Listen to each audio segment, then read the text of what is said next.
Déficit fiscal en el Ecuador, según la normativa del Código Orgánico de Planificación y Finanzas Públicas, nos define que es el conjunto de normas, políticas, instrumentos, procesos, actividades, registros y operaciones que las entidades y organismos del sector público deben realizar con el objetivo de gestionar de forma programada los ingresos, gastos y financiamientos públicos. Déficit fiscal en el Ecuador. Para el autor Pérez, en el año 2023 nos menciona que el déficit fiscal es la diferencia negativa entre los ingresos y los egresos públicos en un cierto plazo determinado.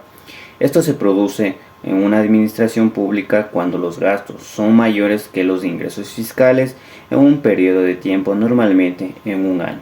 La importancia del déficit fiscal. Es importante conocer el déficit fiscal en el Ecuador, ya que esto se refiere a la diferencia entre los ingresos y los gastos del gobierno central. Tenemos como consecuencias negativas el aumento de la deuda pública, el aumento de los impuestos y la reducción de la inversión. Efectos del déficit en el presupuesto general del Estado. Las causas de este déficit para el año 2022, en el caso del sector no petrolero en el año 2022, obtuvo un déficit por un valor de 1.205 millones de dólares, pero en el análisis de los ingresos en el presupuesto general del Estado, en sus análisis de ingresos existen los ingresos petroleros. En este periodo se obtuvo un superávit por un valor de 3.335,4 millones de dólares. Soluciones al déficit fiscal en el presupuesto general del Estado. Está en continuar en la reactivación económica del país, y más cuando en la ciudadanía está en la posibilidad de abrir sus puertas a personas de otros países para el crecimiento de la actividad turística, en el cual es una cifra muy representativa en el presupuesto general del Estado. Al igual que tenemos como sus efectos del déficit fiscal en el resto de la economía. Un déficit fiscal puede ser producto de un gobierno que gasta mucho. Esto genera presiones inflacionarias, que esta inflación afecta a las personas y empresas, quienes tienen que pagar más dinero por las cantidades de bienes o servicios. ¿Por qué un país tiene déficit público tantos años?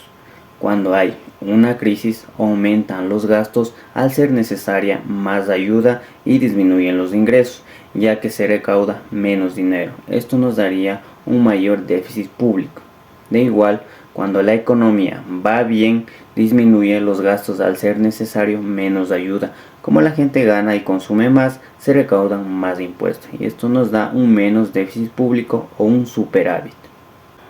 En este sentido, existen tres escenarios posibles en el presupuesto de cualquier entidad económica. Tenemos el superávit, el déficit y el equilibrio presupuestario. El superávit nos menciona que es una situación en que los ingresos superan a los gastos en un periodo determinado.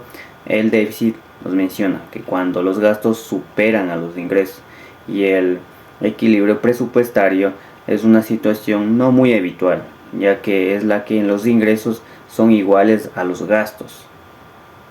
¿Cómo disminuir el déficit fiscal?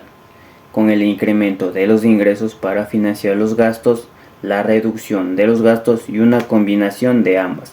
Tenemos la reducción del gasto público realizando los recortes en servicios públicos. E igual el incremento de los impuestos con el fin de poder aumentar la recaudación y financiar los gastos. En conclusión, mencionamos que el déficit fiscal acumulado durante un largo periodo de tiempo empeorará la competitividad del sector público, ya que sus tres canales de financiación del gasto impactarían negativamente en la inversión, la producción, el empleo y el crecimiento. Muchas gracias.